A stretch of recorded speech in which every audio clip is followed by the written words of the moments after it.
Doctor സ്റ്റോക്കിങ്ങിൽ ഇന്ന് നമ്മൾ സംസാരിക്കുന്നത് മൂത്രാശയ കല്ലുകളും ഹോമിയോ ചികിത്സയെയും കുറിച്ചാണ്. നമ്മളോടൊപ്പം ഉള്ളത് doctor Balachandran Nair, homeopathic doctor. Doctor, welcome to the show. നമസ്കാരം. ഡോക്ടർ, ഈ മൂത്രാശയ കല്ലുകൾ രൂപപ്പെടുന്നത് എങ്ങനെയാണ്, എന്തുകൊണ്ടാണ് അങ്ങനെ സംഭവിക്കുന്നത്? മൂത്രാശയ കല്ലുകൾ എന്ന് പറയുമ്പോൾ നമുക്കറിയാം, നമ്മുടെ റീനൽ സിസ്റ്റം, നമുക്ക് കിഡ്നീസ് ഉണ്ട്, യൂററ്റേഴ്സ് ഉണ്ട്, യൂറിനറി ബ്ലാഡർ ഉണ്ട്, യൂറത്ര ഉണ്ട്, മൂത്രം വെളിയിലേക്ക് പോകുന്ന ഭാഗമുണ്ട്. യൂറിനറി ബ്ലാഡർ എന്ന് പറയുന്നിടത്താണ് മൂത്രം ശേഖരിച്ച് നിന്ന് പുറത്തേക്ക് പോകുന്നത്. അത് കഴിഞ്ഞിട്ട് കിഡ്നീസ്, വൃക്കകളിൽ നിന്ന് നമ്മുടെ ഈ യൂറിനറി ബ്ലാഡറിലേക്ക്, മൂത്രസഞ്ചിയിലേക്ക് മൂത്രം കൊണ്ടുവരുന്ന ട്യൂബുകളുമുണ്ട്. രണ്ട് വശത്തുമുണ്ട്. ആ രണ്ട് വശത്തുമുള്ള ട്യൂബുകളിലൂടെ താഴെ വന്ന് മൂത്രസഞ്ചിയിൽ കളക്ട് ചെയ്തിട്ട് അത് യൂറത്ര വഴിയാണ്. അത് സ്ത്രീകളിലും പുരുഷന്മാരിലും ഒരേപോലെയാണ് ആ സംവിധാനം. മൂത്രാശയ കല്ലുകൾ ഉണ്ടാകുന്നത് ഒരു പരിധി വരെ നമുക്ക് നമ്മുടെ ആഹാര രീതികളാണ് അതിന് ഏറ്റവും വലിയ വില്ലൻ. പ്രത്യേകിച്ച് നമ്മുടെ നാട്ടിൽ, പ്രത്യേകിച്ച് കേരളത്തിൽ റെഡ് മീറ്റിൻ്റെ ഉപയോഗം, ഇറച്ചി വർഗ്ഗങ്ങളുടെ ഉപയോഗം വളരെ കൂടുതലാണ്. അത് റെഡ് മീറ്റ് ആയാലും കോഴിയിറച്ചി ആയാലും വെളുത്ത മീറ്റ് ആയാലും ചുവന്ന ഇറച്ചി ആയാലും അതിൻ്റെ ഉപയോഗം വളരെ കൂടുതലാണ്. അത് ഒരു പരിധി വരെ, അല്ലെങ്കിൽ അതാണ് ഒരു പ്രധാന കാരണം. അപ്പം നമുക്ക് അറിയാവുന്ന ഒരു കാര്യം, മൂത്രാശയ കല്ലുകൾ രൂപപ്പെടുന്നത് കിഡ്നിയിലാണ്, അല്ലെങ്കിൽ വൃക്കകളിലാണ്. ഈ വൃക്കകളിൽ നമുക്കറിയാം, നമ്മുടെ ശരീരത്തിലെ രക്തം അതിലേ വരികയും അവിടെ രക്തം പ്യൂരിഫൈ ചെയ്യുകയും രക്തത്തിലുള്ള അശുദ്ധമായ കാര്യങ്ങൾ വെളിയിലേക്ക് കളയുന്നതിന് വേണ്ടിയിട്ടുള്ള ഒരു പ്രക്രിയ നടത്തുന്ന സ്ഥലമാണ് വൃക്കകൾ. അപ്പോൾ അവിടെ വന്നിട്ട് ആ വൃക്കകളിൽ തടഞ്ഞു നിൽക്കുന്ന മൂലകങ്ങൾ കൊണ്ടാണ് ഇത് ഉണ്ടാകുന്നത്. അത് സാധാരണ കൂടുതലും കാണപ്പെടുന്നത് കാൽഷ്യം ഓക്സലേറ്റ് കല്ലുകളാണ്. കാൽഷ്യം ഓക്സലേറ്റ് എന്ന് പറയുമ്പോൾ കാൽഷ്യവും ഓക്സലേറ്റും കൂടി ചേർന്ന് ഉണ്ടാകുന്ന കല്ലുകളാണ്. പിന്നെ യൂറിക് ആസിഡ് കൊണ്ടുണ്ടാകുന്ന കല്ലുകളും ധാരാളമായി കാണുന്നു. ഇപ്പോൾ ഈ കാൽഷ്യം ഓക്സലേറ്റ് ആയാലും യൂറിക് ആസിഡ് ആയാലും ശരീരത്തിൽ അത് കൂടുതലായി അമിതമായി ഉണ്ടാകുന്ന അവസ്ഥ ഉണ്ടാക്കുന്നത് ആഹാര പദാർത്ഥങ്ങളാണ്. മൂത്രം ഒഴിക്കാതെ ഇരിക്കുമ്പോൾ ഇങ്ങനെ മൂത്രാശയ കല്ലുകൾ ഉണ്ടാകാനുള്ള ചാൻസ് ഉണ്ട്. സ്ത്രീകളിൽ കൂടുതലും ഇപ്പോൾ ഓഫീസിൽ കുറേ നേരം വർക്ക് ചെയ്യുന്ന, അല്ലെങ്കിൽ അവർക്ക് പെട്ടെന്ന് പോകാൻ ഒരു മടിയായിരിക്കും. ഇനിയിപ്പോൾ പിന്നീട് പോവാം എന്ന് പറഞ്ഞിട്ട് മൂത്രം ഒഴിക്കാതിരിക്കുക. അപ്പം അങ്ങനെ മൂത്രാശയ കല്ലുകൾ ഇല്ല, അങ്ങനെ അതുകൊണ്ട് മൂത്രാശയ കല്ലുകൾ ഉണ്ടാകുന്നതിനുള്ള സാധ്യത കുറവാണ്. സാധ്യത ഇല്ല എന്ന് തന്നെ പറയാം. പക്ഷെ നമുക്ക് ഞാൻ നേരത്തെ പറഞ്ഞതുപോലെ വൃക്കകളിലാണ് ഈ കല്ലുകൾ ഫോം ചെയ്യുന്നത്. ആ വൃക്കകളിൽ അത് ഫോം ചെയ്തിട്ട് നമ്മുടെ ശരീരത്തിൻ്റെ ഒരു മെക്കാനിസമാണ് ഇത് പുറത്തേക്ക് തള്ളിക്കളയുക എന്നുള്ളത്. അപ്പോൾ ഏത് ആവശ്യമില്ലാത്ത വസ്തുക്കളെയും ശരീരത്തിൽ നിന്ന് പുറന്തള്ളുന്നതിനുള്ള ഒരു പ്രക്രിയയാണ് നമ്മുടെ ശരീരത്തിൽ വൃക്കകൾ ചെയ്യുന്നത്. അപ്പോൾ ആ ചെയ്യുന്നതിൻ്റെ ഭാഗമായിട്ട് അവിടെ അടിഞ്ഞുകൂടുന്ന കാൽഷ്യവും ഓക്സലേറ്റും യൂറിക് ആസിഡും അതുപോലെ തന്നെ അത്തരത്തിലുള്ള സാധനങ്ങൾ അത് അടിഞ്ഞുകൂടിയിട്ടാണ് ഈ കല്ലുകൾ ഫോം രൂപപ്പെടുന്നത്. അപ്പോൾ ഈ കല്ലുകളുടെ അസുഖം, വൃക്കകളിൽ കല്ലുകളുള്ളവർ അല്ലെങ്കിൽ റീനൽ കാൽക്കുലസ് ഉള്ള ആളുകൾ ഇതുപോലെ മൂത്രം ഒഴിക്കാതിരിക്കുകയും ധാരാളം വെള്ളം കുടിക്കാതിരിക്കുകയും ചെയ്യാൻ പാടില്ല. അപ്പോൾ മൂത്രാശയ കല്ലുകൾ ഫോം ചെയ്യുന്ന ഒരു ടെൻഡൻസി ഉള്ള ആളുകളെയും കാണുന്നുണ്ട്. നമുക്കറിയാം, നമുക്ക് ഈ മൂത്രാശയ കല്ല് കൊണ്ട് അതിൻ്റെ രോഗവുമായി വരുന്ന രോഗികളിലെല്ലാം ഒരു 90% രോഗികളിലും ഇത് ആവർത്തിച്ച് വരുന്നു. നമ്മൾ നേരത്തെയുള്ള പല എപ്പിസോഡുകളിലും പറഞ്ഞതുപോലെ ഈ രോഗങ്ങളുടെ ആവർത്തനമാണ് ഏറ്റവും കൂടുതൽ പ്രശ്നം ഉണ്ടാക്കുന്നത് രോഗികളിൽ. അപ്പം മൂത്രാശയ കല്ല് വന്നു. അപ്പം നമുക്കറിയാം, അതിനകത്ത് ഒരു പർട്ടിക്കുലർ സൈസ് വരെയുള്ള മൂത്രാശയ കല്ലുകളെ വേറെ യാതൊന്നും ചെയ്യാതെ തന്നെ അത് മൂത്രത്തിലൂടെ അലിയിച്ച് കളയാൻ സാധിക്കും, നമുക്ക് സാധിച്ചിട്ടുണ്ട്. അതിനുള്ള ഫലപ്രദമായ മരുന്നുകളുണ്ട്. പക്ഷെ പല രോഗികളും ആദ്യം അവർക്ക് ഈ കല്ല് ഫോം ചെയ്യുന്ന സമയം മുതൽ കല്ല് പുറന്തള്ളുന്ന സമയത്ത് അതിഭയങ്കരമായ വയറുവേദന ഉണ്ടാവും. വയറിൻ്റെ ഇരുവശങ്ങളിലും ഉള്ള ഭാഗത്ത്, അതിപ്പോൾ റൈറ്റ് കിഡ്നിയിലാണ് കല്ലുണ്ടെങ്കിൽ വലതു ഭാഗത്ത്, ഇടത് കിഡ്നിയിലാണ് ഉള്ളതെങ്കിൽ ഇടത് ഭാഗത്ത്. അപ്പോൾ അത് ഏത് വൃക്കകളിലാണ് ആ ഭാഗത്ത് അതിശക്തമായ ശക്തമായ വേദനയും ഛർദ്ദിക്കാൻ വരികയും, കാരണം വയറിനകത്ത് ഇറിറ്റേഷൻ വരുമ്പോൾ ഉണ്ടാകുന്ന ഛർദ്ദിക്കാൻ വരികയും സഹിക്കാൻ വയ്യാത്ത വേദനയോടുകൂടിയായിരിക്കും അവർ ഒരു ഡോക്ടറെ സമീപിക്കുന്നത്. ഡോക്ടറെ സമീപിക്കുമ്പോൾ ഡോക്ടർ മൂത്രം പരിശോധിക്കും. മൂത്രം പരിശോധിക്കുമ്പോൾ മൂത്രത്തിൽ അണുക്കൾ, റെഡ് ബ്ലഡ് സെൽസ് കൂടുതലായിട്ട് കാണും. അതിനകത്ത് പഴുപ്പ് അധികം കാണത്തില്ല. അപ്പം ധാരാളം റെഡ് ബ്ലഡ് കോർപ്പസൽസ് അല്ലെങ്കിൽ RBC കൂടുതൽ കാണുമ്പോൾ അതിൻ്റെ അർത്ഥം ഈ കല്ല് കിഡ്നിയിൽ നിന്ന് താഴോട്ട് വരുന്നതിൻ്റെ ഭാഗമായിട്ട് ആ ഭാഗത്തുണ്ടാക്കിയ മുറിവുണ്ടായിട്ട് അതിൽ നിന്നാണ് ഈ രക്തം കാണുന്നത്. അപ്പം അപ്പം യൂറിൻ ടെസ്റ്റ് ചെയ്യും. യൂറിനകത്ത് ഇതുപോലെ തന്നെ RBCയുടെ അളവ് കൂടുതലായിരിക്കും. പിന്നെ അൾട്രാസൗണ്ട് സ്കാന് എടുത്ത് നോക്കിക്കും. അൾട്രാസൗണ്ട് സ്കാൻ എടുക്കുമ്പോഴത്തേക്കും ഈ മൂത്രാശയ കല്ല് കിഡ്നിയിലാണോ, പിന്നെ യൂററ്റേഴ്സിലാണോ, അതോ ബ്ലാഡറിലാണോ, എവിടെയാണ് ഈ കല്ല് വന്ന് ലോഡ്ജ് ചെയ്തിരിക്കുന്നത്, അല്ലെങ്കിൽ കല്ല് എവിടെയാണ് ഇരിക്കുന്നത്, കിഡ്നിയിൽ വേറെ കല്ലുകളുണ്ടോ, വേറെ കല്ലുകളുടെ ശല്യം ഉണ്ടോ എന്നൊക്കെ അറിയാൻ പറ്റും. അപ്പം സാധാരണയായിട്ട് ഈ രോഗികൾ ഹോസ്പിറ്റലുകളിൽ പോവും, വേദനയ്ക്കുള്ള മരുന്നെടുക്കും, ഈ ഇൻവെസ്റ്റിഗേഷൻസ് ഒക്കെ നടത്തും. അത് കഴിഞ്ഞിട്ട് നമുക്ക് യൂറിൻ ടെസ്റ്റ് ചെയ്യുമ്പോൾ തന്നെ ഈ എന്തെങ്കിലും ക്രിസ്റ്റൽസ് അതിൽ കാണാം ചിലപ്പം. അപ്പോൾ ക്രിസ്റ്റൽസ് അറിയാൻ പറ്റും. അപ്പോൾ കാൽഷ്യം ഓക്സലേറ്റ് ക്രിസ്റ്റൽസ് അതിനകത്ത് കാണപ്പെടുകയും, അപ്പോൾ കാൽഷ്യം ഓക്സലേറ്റ് കൊണ്ടുള്ള കല്ലുകളാവാൻ സാധ്യതയുണ്ടെന്നും മറ്റ് നമ്മൾ അൾട്രാസൗണ്ട് സ്കാൻ എടുക്കും, CT സ്കാൻ എടുക്കും. അപ്പോൾ സാധാരണ അൾട്രാസൗണ്ട് സ്കാനിനേക്കാളും CT സ്കാൻ എടുക്കുമ്പോഴാണ് കുറച്ച് കൂടുതലായിട്ടും വ്യക്തമായിട്ട് നമുക്ക് കല്ലിൻ്റെ അളവ്, സൈസ്, അതിൻ്റെ പൊസിഷൻസ് ഒക്കെ അറിയാൻ പറ്റുന്നത്. ഡോക്ടർ, എത്ര പരിധിയിലാവുമ്പോഴാണ് നമുക്ക് ഈ ഹോമിയോപ്പതി മെഡിസിനിലൂടെ ഇത് അലിയിച്ച് കളയാൻ പറ്റുന്നത്? അതായത് ഒത്തിരി ആയി കഴിഞ്ഞാൽ ചിലപ്പോൾ അത് സർജറിയിലല്ലേ? അപ്പം ശരിക്കും പറഞ്ഞാൽ 33 mm സൈസുള്ള കിഡ്നിയിലുള്ള ഒരു കല്ലുമായിട്ട് എന്നെ സമീപിച്ച ഒരു രോഗി, ആ രോഗിയുടെ 33 mm സൈസ് എന്ന് പറയുമ്പോൾ 3.3 സെൻറ്റിമീറ്റർ സൈസുള്ള കല്ലാണ്. വലിയ കല്ലാണ്.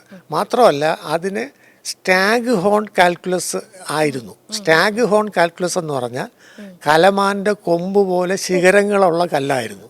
അപ്പൊ ഈ രോഗി എങ്ങനെ ഇത് ഇങ്ങനെ സർവൈവ് ചെയ്യും? അപ്പോൾ അയാൾ പെയിൻ വന്നിട്ട് അയാൾ ഹോസ്പിറ്റലിൽ പോയപ്പോൾ അത് ഹോസ്പിറ്റലിലെ ഡോക്ടർ പറഞ്ഞത് ഇമ്മീഡിയറ്റ് ആയിട്ട് ഇത് സർജറി ചെയ്ത് മാറ്റണം. അപ്പോൾ സർജറി ചെയ്ത് മാറ്റാനായിട്ട് അയാൾക്ക് ഭയവും സാമ്പത്തിക ശേഷി കുറവും ഉള്ളതുകൊണ്ട് ആണ് അയാൾ എന്നെ സമീപിക്കുന്നത്. അപ്പം ഞാൻ ആ സ്റ്റാഗ് ഹോൺ കാൽക്കുലസ് എന്ന് പറഞ്ഞാൽ കലമാൻ്റെ കൊമ്പ് പോലെ ഇങ്ങനെ ശിഖരങ്ങളുള്ള കൊമ്പ്, അപ്പോൾ ആ കല്ലിൻ്റെ ഒരു പ്രോബ്ലം എന്ന് പറഞ്ഞാൽ ഈ കല്ല് എവിടെയെങ്കിലും തൊടുത്തി ഇങ്ങനെ ഇരിക്കും, അത് വിട്ടു പോകത്തില്ല, വിട്ടു വരാനുള്ള സാധ്യത വളരെ കുറവാണ്. അപ്പം അങ്ങനെയുള്ള ആ കല്ലുമായിട്ട് എൻ്റെ അടുത്ത് വന്ന രോഗിക്ക് ഞാനിതുപോലെ അൾട്രാസൗണ്ടും CT സ്കാനും എടുത്തപ്പോൾ അയാൾക്ക് ഈ കല്ലുകൊണ്ട് കിഡ്നിക്ക് യാതൊരു പ്രശ്നവും ഇല്ല. കാരണം ഈ കല്ല് സാധാരണ ഇരിക്കുന്ന പൊസിഷൻ അനുസരിച്ച് കിഡ്നിക്ക് തകരാറ് സംഭവിക്കാൻ സാധ്യതയുണ്ട്. അപ്പോൾ കിഡ്നിയുടെ അത് യൂറിൻ കളക്ട് ചെയ്ത് പോകുന്ന ആ ഭാഗത്ത് എവിടെയെങ്കിലും ആണെങ്കിൽ നമുക്ക് ഹൈഡ്രോനെഫ്രോസിസ് എന്ന് പറയുന്ന ഒരു കണ്ടീഷൻ ഡെവലപ്പ് ചെയ്യാം. എന്ന് പറഞ്ഞാൽ മൂത്രം ശരിക്കും പുറത്ത് പോകാതിരിക്കുകയും കിഡ്നിയിൽ മൂത്രം നിറയുകയും അത് കിഡ്നിയുടെ ഡാമേജ് ഉണ്ടാക്കുന്നതിനും സാധ്യതയുണ്ട്, കാരണമാകും. അതുപോലെ തന്നെ സൈസ് കൂടിയ കല്ലുകൾ ചില രോഗികളിൽ വേദനയെ കാണത്തില്ല.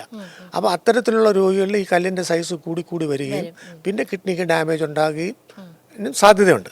അപ്പോൾ ഹോമിയോ ഡോക്ടർമാർ ഈ പറയുന്ന ഇൻവെസ്റ്റിഗേഷൻസ് എല്ലാം നടത്തിയിട്ട് തന്നെയാണ് ഹോമിയോ മരുന്നുകൾ ആ രോഗിക്ക് കൊടുക്കുന്നത്. അസാധാരണമായ വലിപ്പമുള്ള കല്ലും സാധ്യതയില്ല, ഒരിക്കലും അത് പാസ് ചെയ്ത് പോകാൻ സാധ്യതയില്ലാത്ത കല്ലും ആണെങ്കിൽ തീർച്ചയായിട്ടും അതിന് മറ്റു മാർഗങ്ങളിലൂടെ അത് പുറത്തെടുത്ത് കളയേണ്ടത് അത്യാവശ്യം തന്നെയാണ്, അത് ചെയ്യേണ്ടതും തന്നെയാണ്. എന്നാൽ ഈ ഞാൻ പറഞ്ഞ 33 mm സൈസുള്ള കല്ലുകാരനെ ഞാൻ എല്ലാ 3 മാസത്തിലൊരിക്കലും അയാൾക്ക് അൾട്രാസൗണ്ട് സ്കാൻ എടുത്ത് അയാളുടെ കിഡ്നിയുടെ അവസ്ഥ നോക്കുകയും മരുന്ന് കൊടുക്കുകയും ചെയ്ത് ആ രോഗി ഒരു 2 വർഷം കൊണ്ട് 1.5-2 വർഷം കൊണ്ട് ആ കല്ല് മുഴുവനും കല്ല് പൊടിഞ്ഞ് പുറത്തു പോയി. കാൽഷ്യം ഓക്സലേറ്റ് കല്ലും കൂടി ആയിരുന്നു അത്. അപ്പോൾ ആ കല്ലിൻ്റെ അത് പോയിന്ന് മാത്രമല്ല ആ രോഗിക്ക് പിന്നെ ഇത് ആവർത്തിച്ച് കല്ലുണ്ടാകുന്ന ടെൻഡൻസി വരാതാക്കാനും ഉള്ള മരുന്ന് ഞാൻ അയാൾക്ക് കൊടുത്തിരുന്നു. അതിനുശേഷം ആ രോഗി എന്നെ ഇതുവരെയും സമീപിച്ചിട്ടില്ല.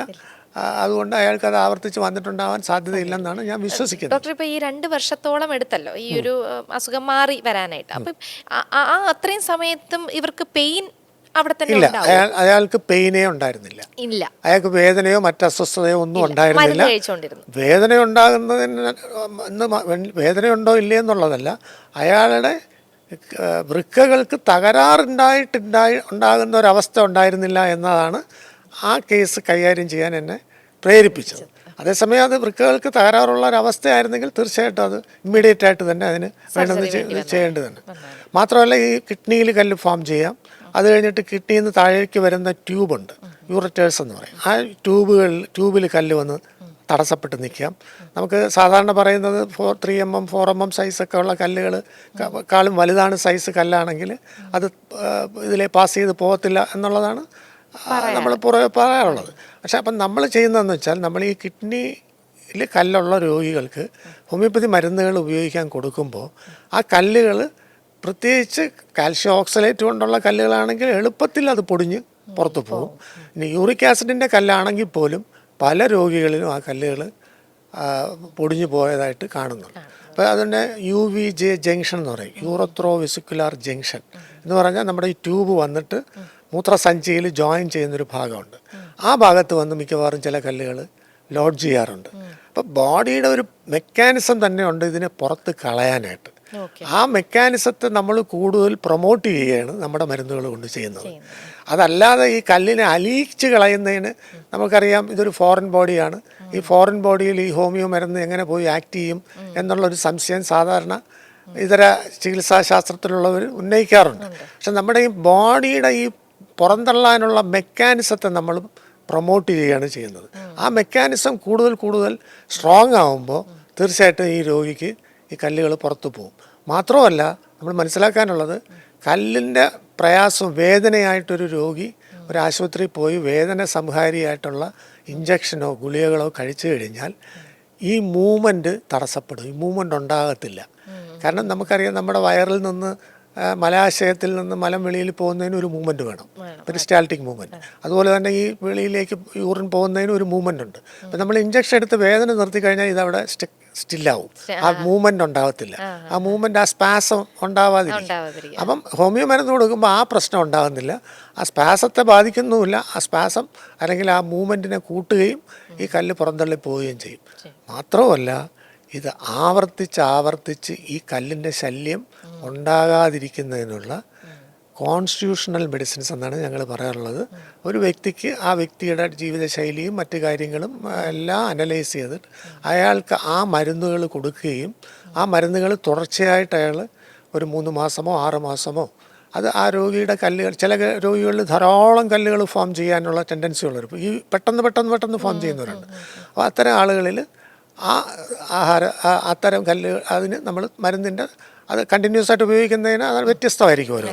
ഇനി ഈ കല്ലുകൾ ഉണ്ടാകുന്നതിനുള്ള സാധ്യതയുള്ള ആഹാര സാധനങ്ങൾ ഞാൻ നേരത്തെ പറഞ്ഞു, റെഡ് മീറ്റ് അല്ലെങ്കിൽ ഇത് മീറ്റ്, ഇറച്ചി വർഗ്ഗങ്ങൾ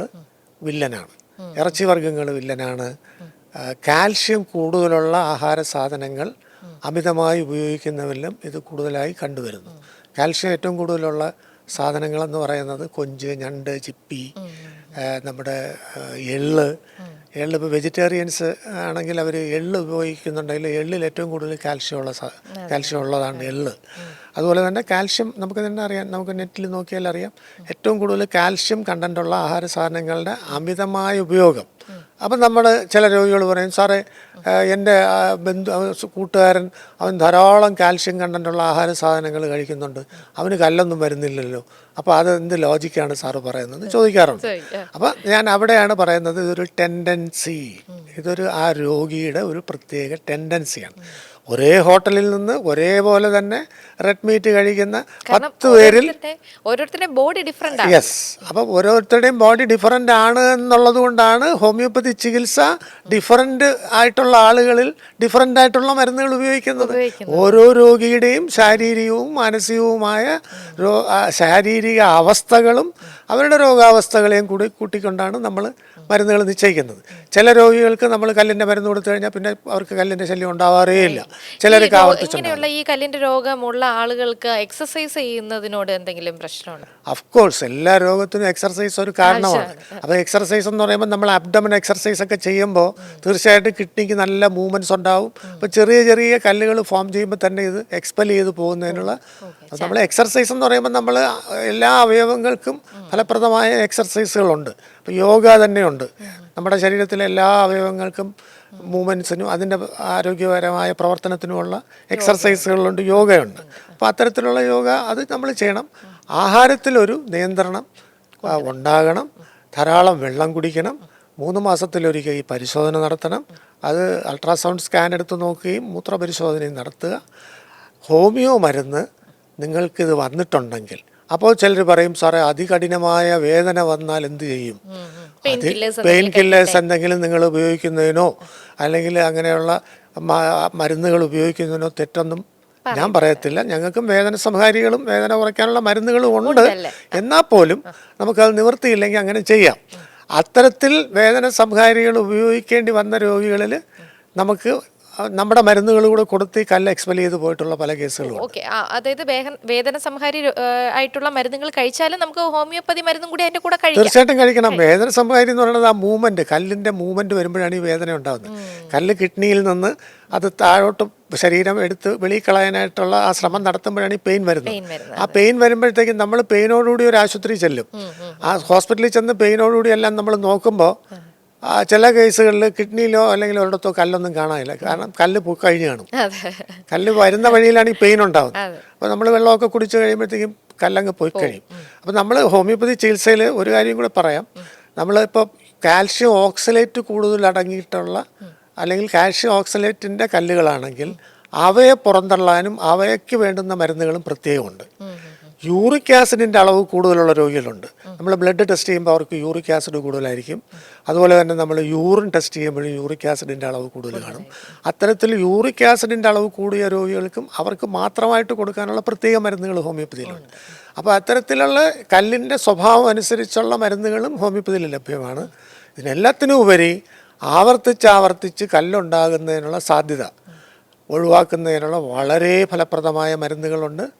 അത് ഹോമിയോ മരുന്നുകളിൽ അത് പൂർണ്ണമായും നമുക്ക് ആവർത്തനവും ഒഴിവാക്കാൻ പറ്റും. കല്ലുകൾ ഉണ്ടാകുന്ന കല്ലുകളെ പുറന്തള്ളുന്നതിനും സാധിക്കും. ഓക്കെ, അപ്പോൾ മൂത്രാശയ കല്ലുകളും അതിൻ്റെ ചികിത്സാ രീതികളെ കുറിച്ചുമായിരുന്നു സംസാരിച്ചത്. അതിൻ്റെ ഭക്ഷണക്രമങ്ങൾ എങ്ങനെയാണെന്നും എന്തൊക്കെ ചികിത്സ ചെയ്യാമെന്നും എന്തൊക്കെ കാര്യങ്ങളാണ് നമ്മൾ ജീവിതത്തിൽ പാലിക്കേണ്ടതിനെക്കുറിച്ചും ഡോക്ടർ നമ്മളോടൊപ്പം സംസാരിച്ചു. മറ്റൊരു വിഷയവുമായി വീണ്ടും എത്താം.